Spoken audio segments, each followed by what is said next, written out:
Hello and welcome back to another episode of the Money Mindset Hub podcast. I'm your host, Carla Townsend, and I'm a money mindset and success coach for female entrepreneurs. Today, I have the most incredible guest, Alexis Guttridge, who I've had the pleasure of meeting in person.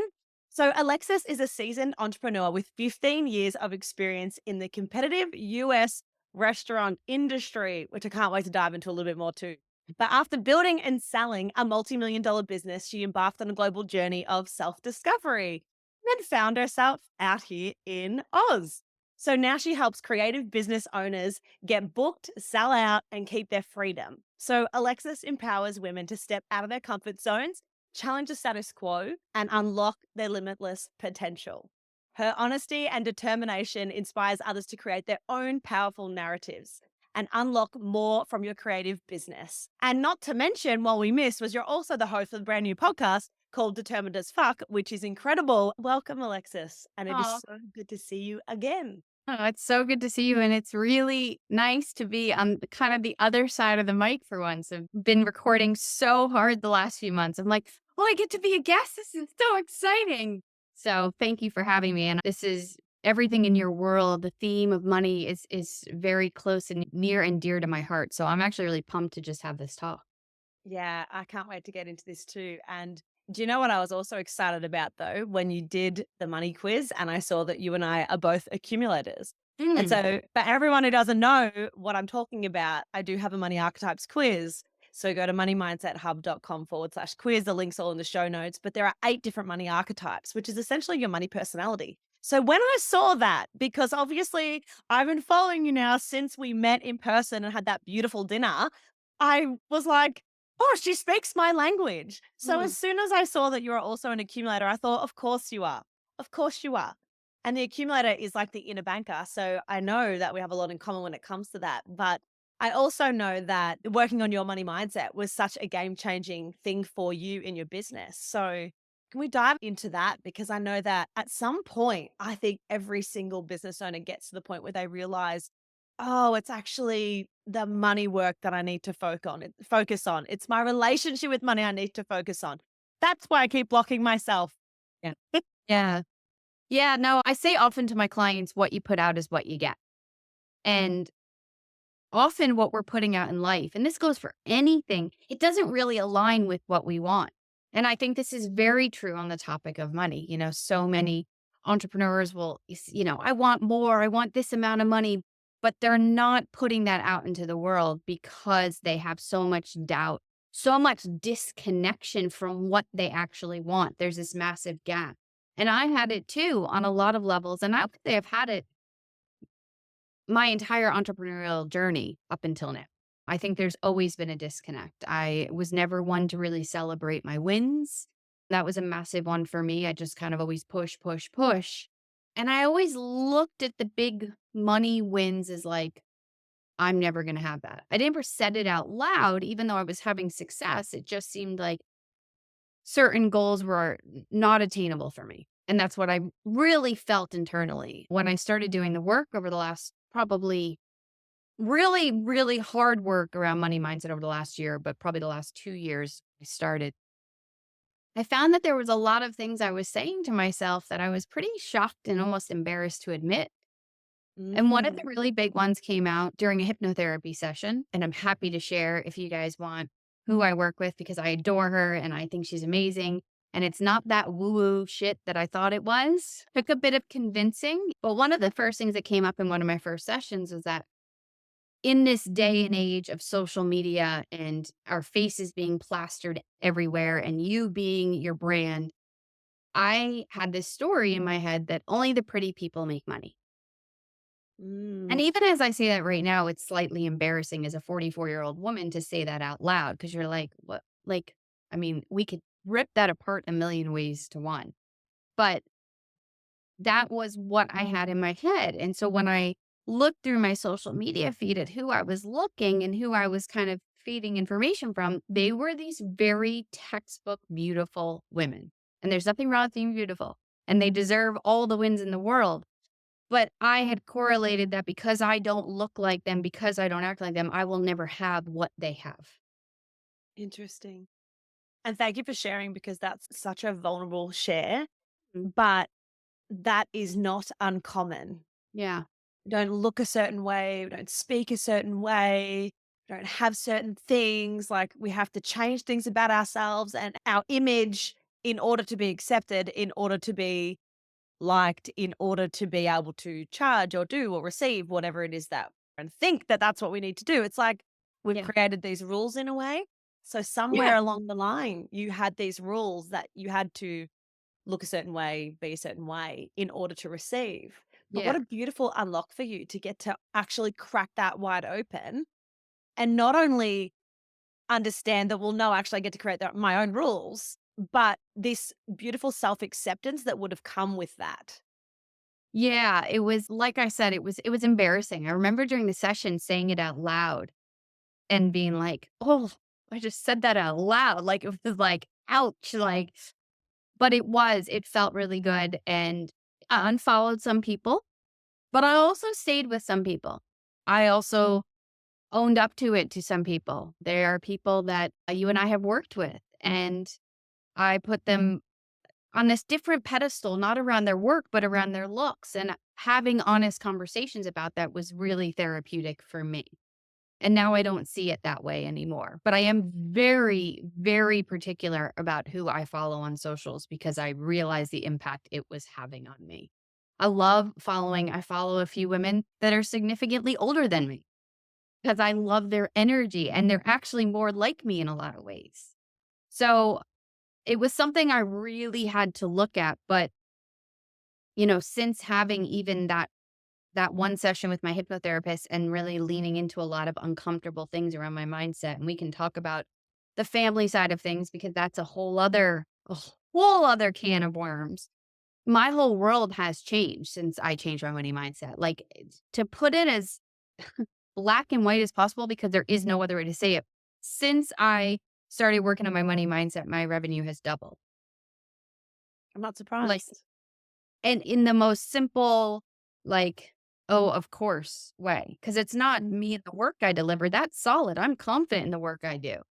But it was this acceptance of what I'm capable of and allowing myself to receive it and see it and not fighting so hard for it. Before I did the money mindset work, I was always, like, checking the Stripe account, always feeling bummed when somebody didn't book in, all these things. Now I'm like, "Oh, okay, all good." I've had some of my biggest months and didn't even know it happened, like, oblivious. So I went from one extreme to another, and I was like, "Okay, maybe you need to check it a bit." Yeah.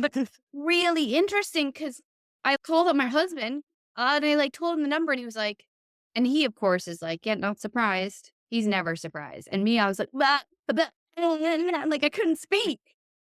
And so it was really interesting to go from one extreme to another, checking, obsessing, to being in Mhm. the flow. And I have really started to embrace that idea of that flow of money, Yeah.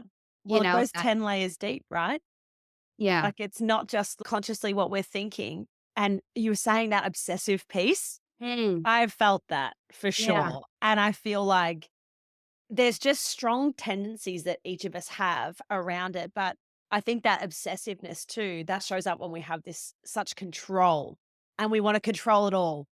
Like we've got to control the way it comes in. We've got to control when it comes in. Like we need to know all the pieces. But when in actual fact, you need to unattach from that. Not completely, because you obviously need to still know your numbers, which you do. But you want to be able to not have that restrictive controlling energy of it because you do, you block its flow. Money is an energy, and I know people probably heard that and thought, "What are you talking about?" But it is an energy, and it's so much easier to receive it, to create it, to hold it, to expand it when you are open to it and you're not trying to control every minute detail around it. And it gets to be fun. It gets to feel good.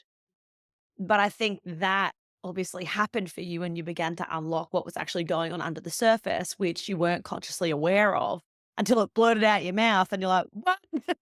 Yeah.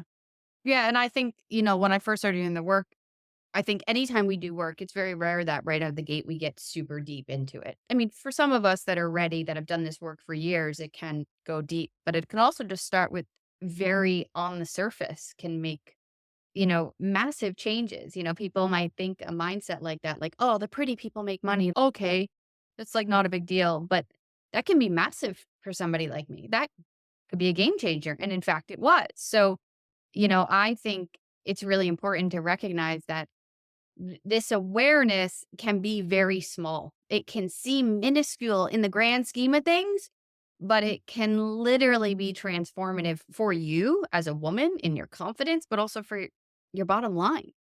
100%. It's all linked to your worthiness at the end of the day. Like your money mindset is so deep rooted in your self worth that it can be pretty shocking when you start to dive into it.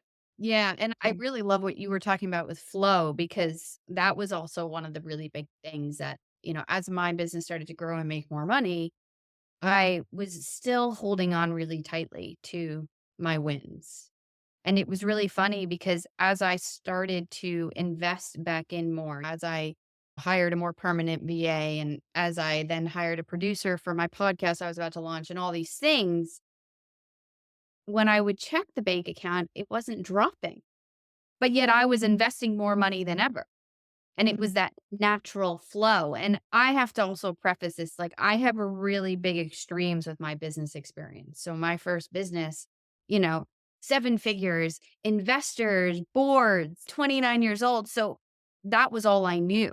And when I went off again on my own this time, I was like, okay, no investors, no boards, no big money. I'm just going to keep building on what I have. So that's part of it too for me. I really had to shift how this business was going to run and that I was going to create the wealth from the business and just keep reinvesting and just keep reinvesting. And ultimately, that's exactly what I ended up doing. But I don't think I would have had the growth I've had the last year had I not had these shifts in my mindset. 100%. So let's go there because I know it was only 2 years ago that you just completely started again, and that's when this beautiful business was birthed. What was that turning point for you to go, "It's the time"? Yeah. So look, I had an amazing business in America. I used to own a restaurant company. I came from the world of fine dining. All these accolades, everything a girl could dream of, but on the inside was almost like fucking dead.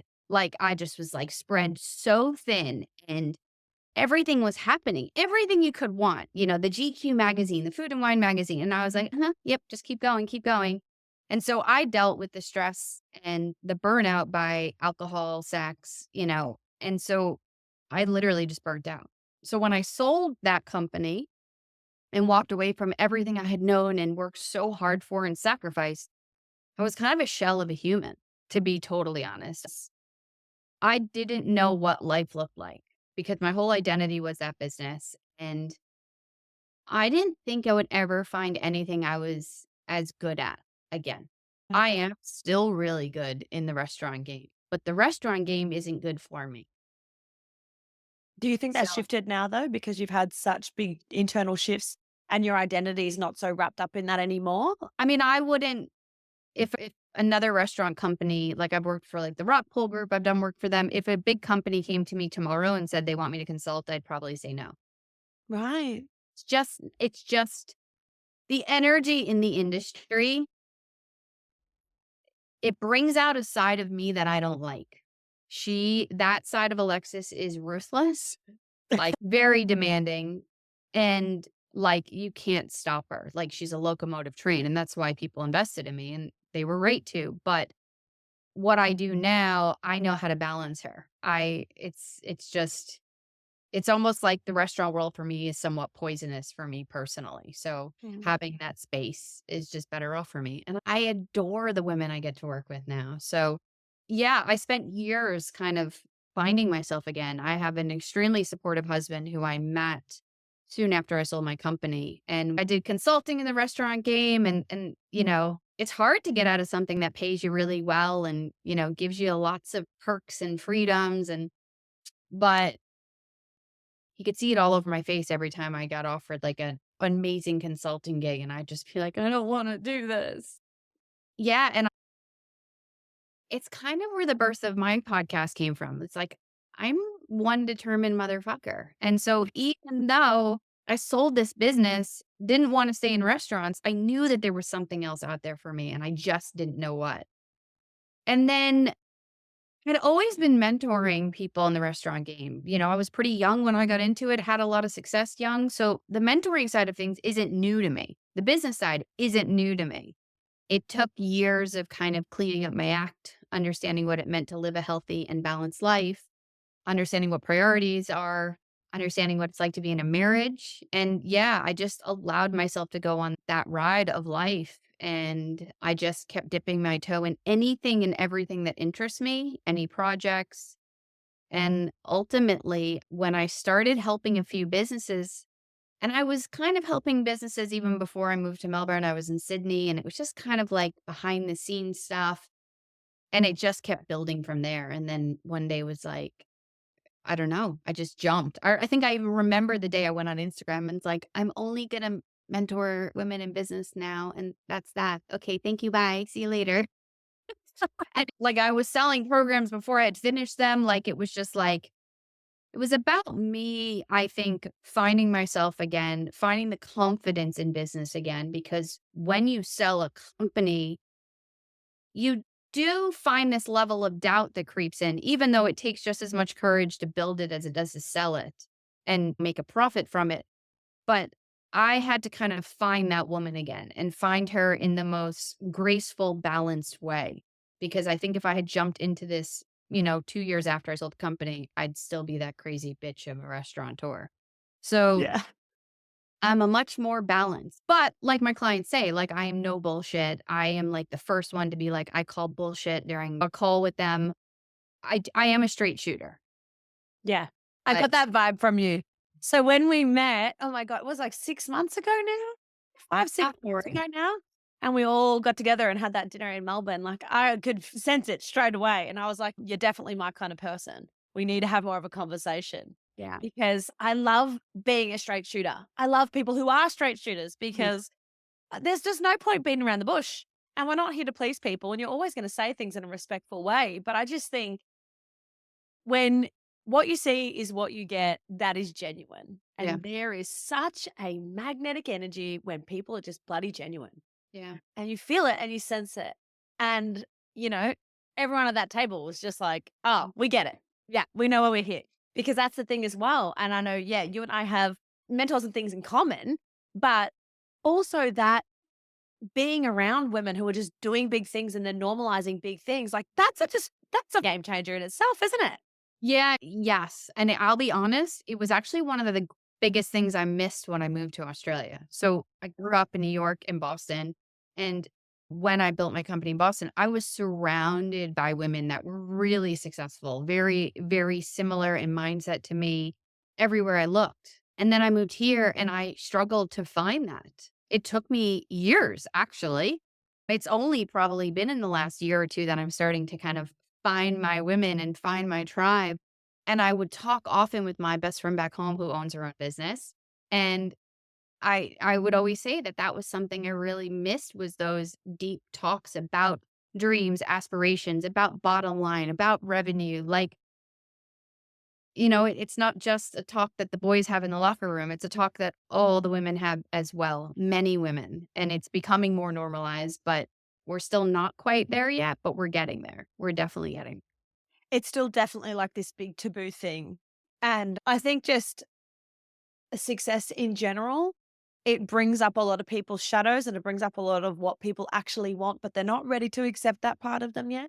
But like you said, being around women and finding your tribe, like I'm so happy for you that you found your people, Yeah. you've found your space. And I feel like you just naturally start to attract that anyway. Yeah. But I mean, God, moving countries, like Yeah. that's going to take some adjusting. Yeah.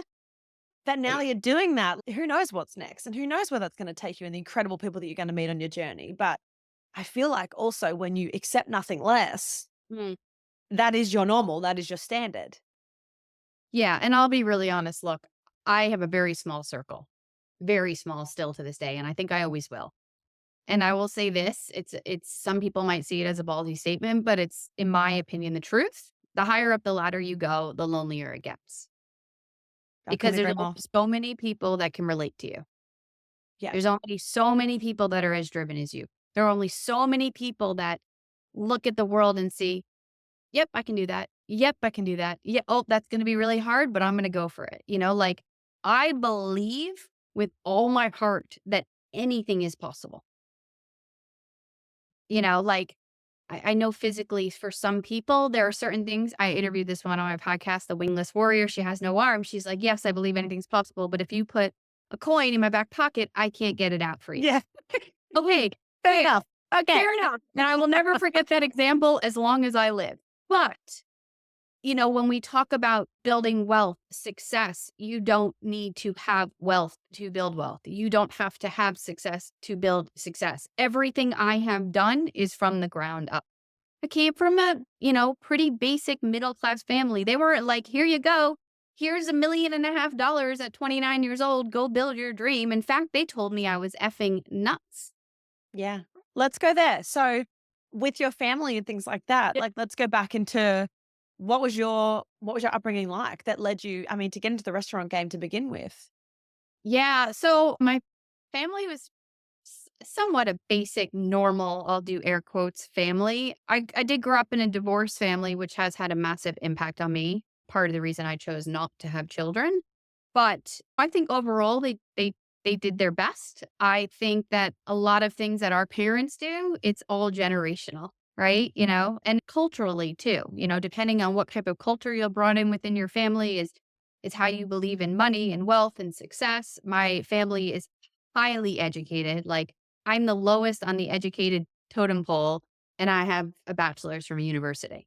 I'm the lowest. So education was extremely important in my family, but wasn't really very comfortable in the education system. Little did I know at the time, as we now find out with many people, I had severe ADHD growing up, which makes a lot of sense because school was just a nightmare for me. It was a struggle. So I really tried to do what my parents wanted me to do. I went to school. I did all the extracurricular activities. I kind of just followed that path, even though it never really like sung at me. I did it. I went to school. I studied communications and public relations. I got a job when I graduated uni at CBS television in New York City. Dream job. Like probably a year in or just under a year in, I was like, I hate this. Hate it. Now, looking back at my 21-year-old self, because I graduated pretty young, I probably should have just switched departments and gone into a more creative department. But look, I was 21. You don't like something, you're just like, see you later. Bye. YOLO.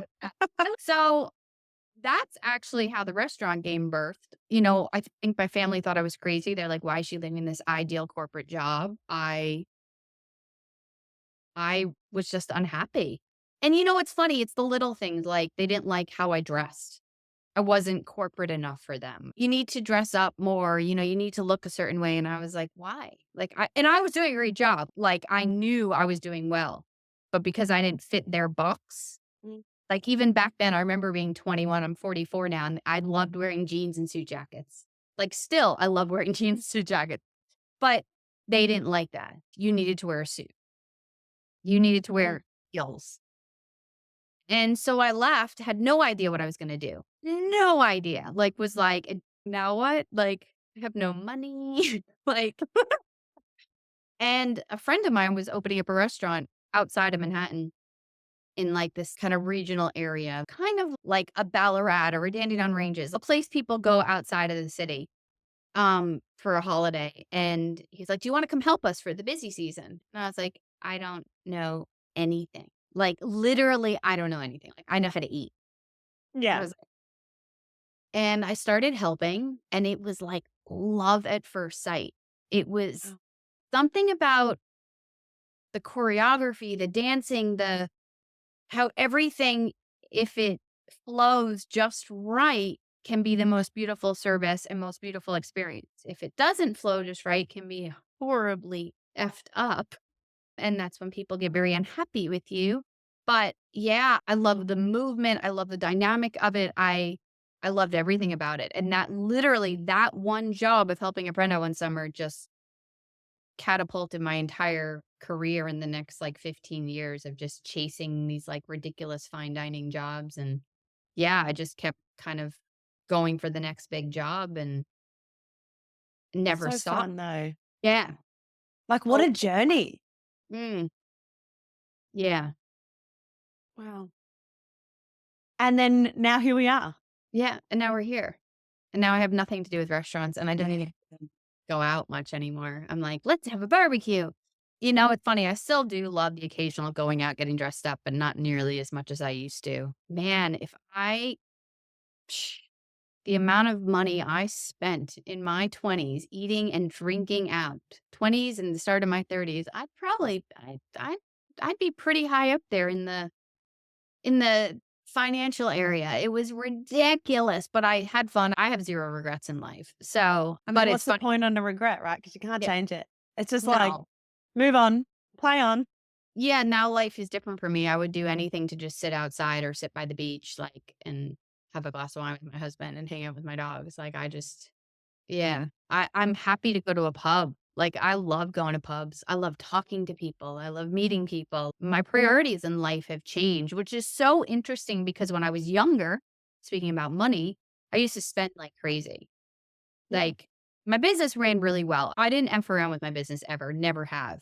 Like, but personally, had no savings, didn't invest. Like, I was just like, boo, have money, spend it, go, go, go. Yeah. And now it's funny, I am more financially secure than I have ever been in my life. And I like don't feel the need to spend any of it. Like I do.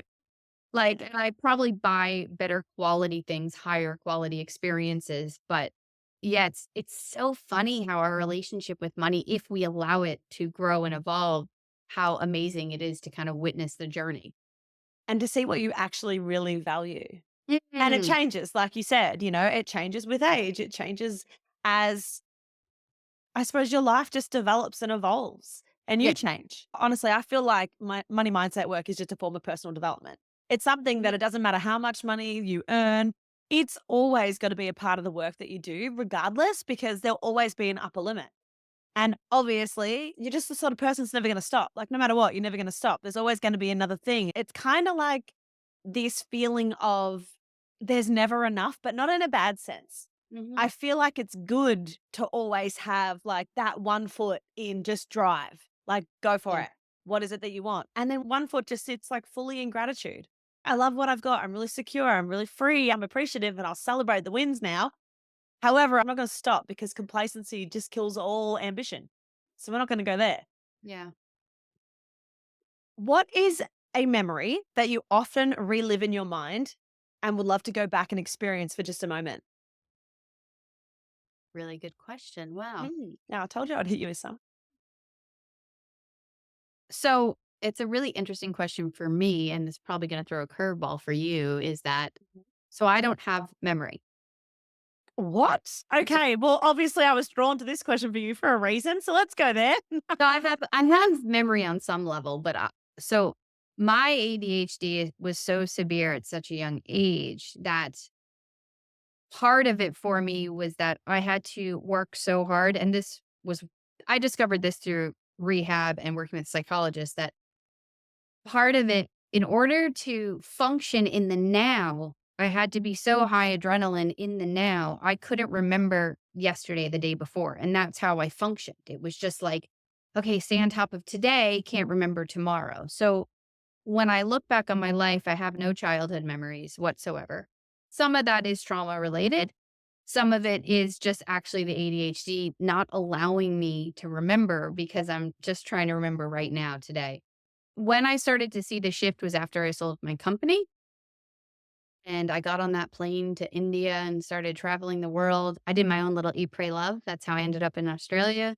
But my memories since meeting my husband are really clear. And the first thought that came into my head, if I'm totally honest with myself, when you said it, excluding my lapse in memory, is meeting my husband. Because for the first time in my life, other than maybe one or two other people in an intimate way, it was the first time I truly ever felt love by another human. I unfortunately dated a lot of real narcissistic people in my lifetime.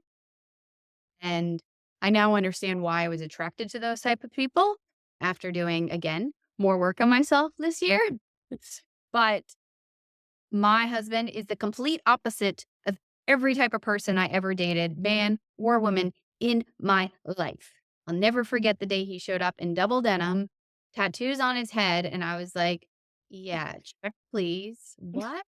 Like, no. Like, I was the one that, like, the tall, like, handsome, as my husband says, she liked the old men, which was true. I did. I thought that's kind of I was painting this picture of my life as I grew up and, had my kind of 5 minutes of fame in the restaurant game, of what my partner would look like. He'd be divorced and be okay with me not wanting kids. He'd drive a certain car. He'd wear this certain suit. Like, little did I know that package also came with, he's an asshole. But, like, that's what I imagined. And while it's hysterical for me to look back on it now, I really didn't realize what I was doing and what I was putting out there. So when I met my husband, it was probably the most honest I had ever been with a partner. It was probably one of the first few times I'd ever had sober sex. All these things about him. And this guy in double denim and head tattoos who had never been in a long-term relationship except once in his life, told his mom the first week he met me, "I'm gonna marry her." Wow. Oh, I And just got goosebumps. Your stars aligned, right? And it was just like, ting, that's it. And you both oh, knew. yeah, I mean, he fully believes. I struggle a bit to say it, but, he will say it openly that we are soulmates or whatever you wanna say, that we are 100% meant for each other.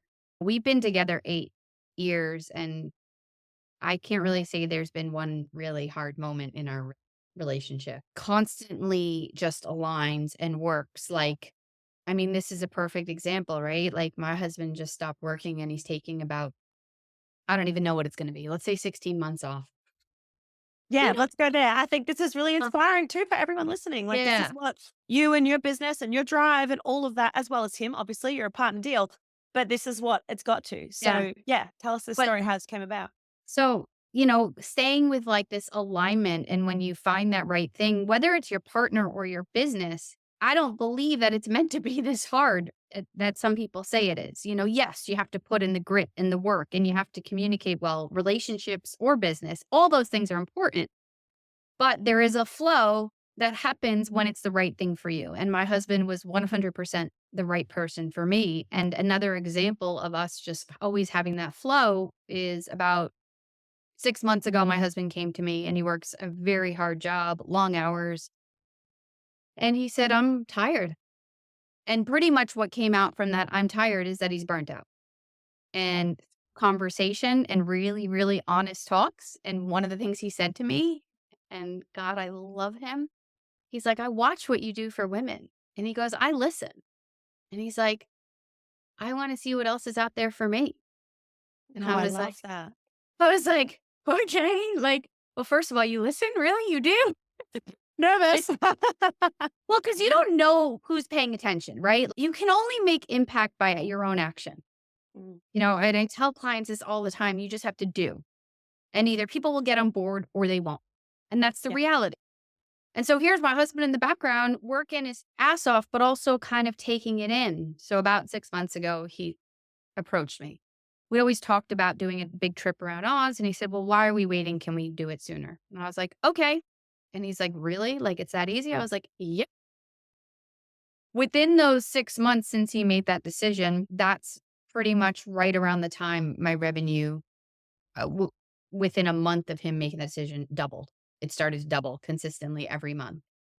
And then it just went from there. It just kept evolving into this project. And now he's done and he's supporting me and he's helping me think with things in my business, or he's just supporting me, like cooking me dinner when I'm tired.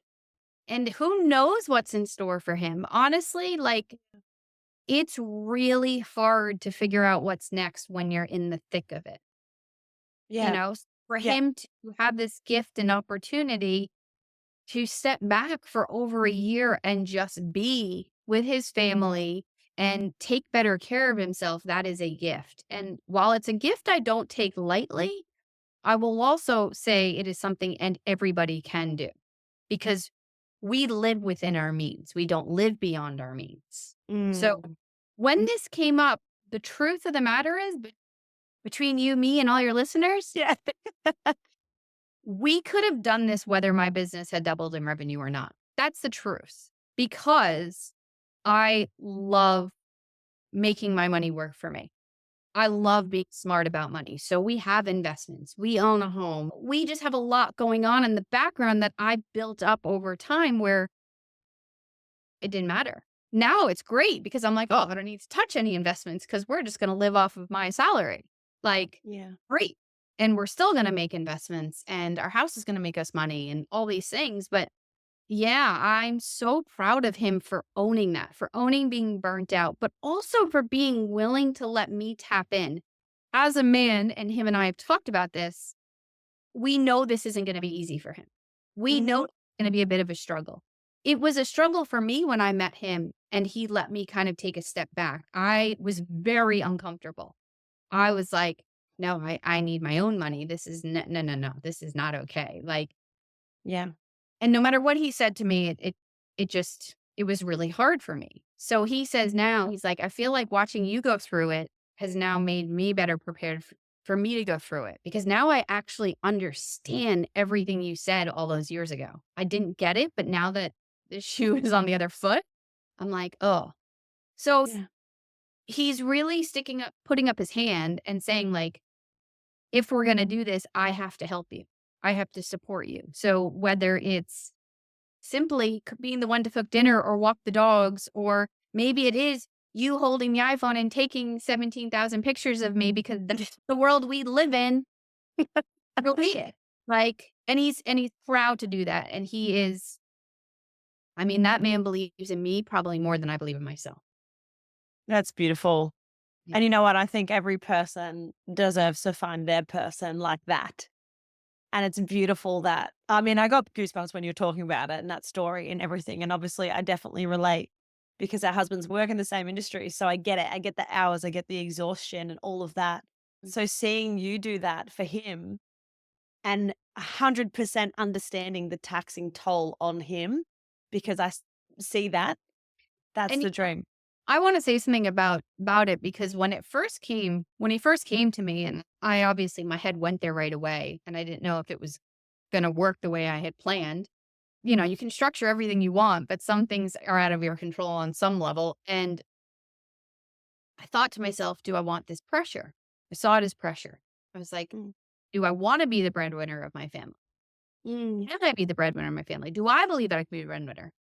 So, and he didn't know I was having this conversation with myself, but these were things I really had to process because I was scared. I was nervous. What if I fail? Mm. And what's really interesting is as we keep having these talks and as we get closer to hitting the road next year and as I keep doing my money mindset work, those fears have disappeared. Like I'd say they were at 100% now, maybe they're at 10%. I am so confident in what I do in a way that's not arrogant, which was one of my biggest fears in life is that I don't want to come across as arrogant.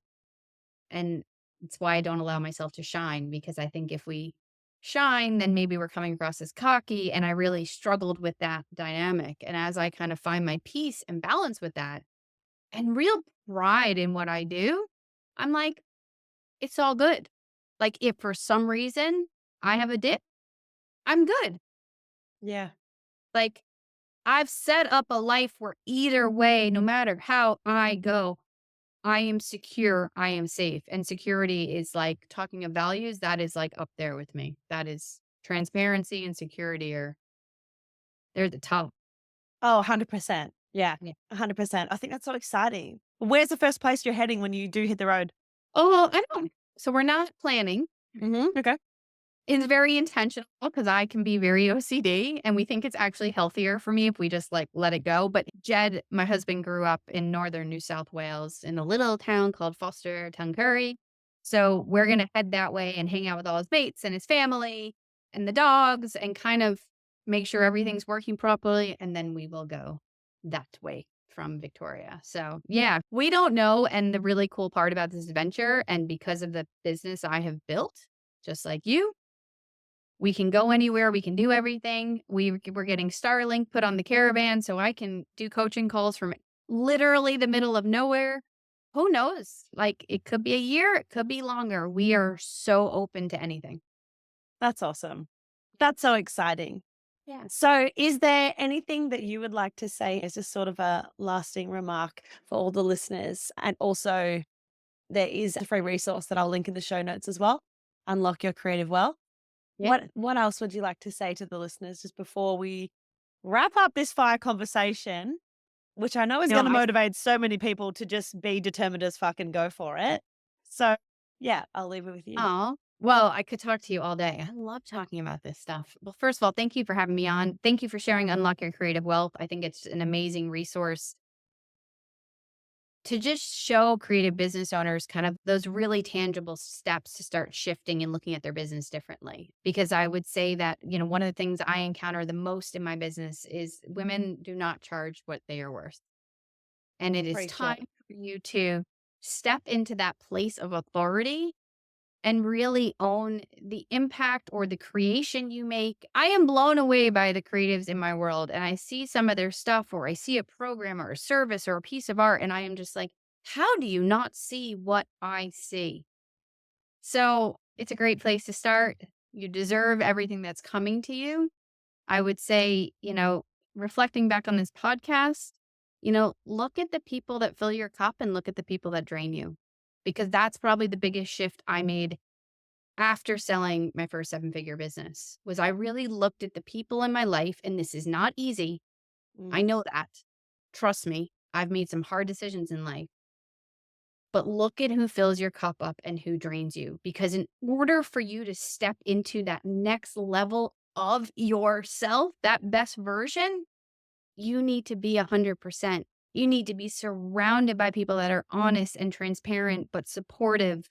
So that would be what I would want to leave all your listeners with. Because yeah. when you have that, then you're rock solid. Then you can build your wealth. But if you don't have that, the wealth will not come. No, it will be suffocated, like your potential will be suffocated. Absolutely. Yeah. Yeah, I love that. And I adore you. So thank you so much for coming on. I've loved this Thanks for having conversation. me. Thank you so much for listening to today's episode. I hope you enjoyed it. And if you did, I would absolutely love it if you could please leave me a 5-star review and let me know your thoughts. Remember, everything you desire and deserve is just on the other side of your own resistance. So take that next step.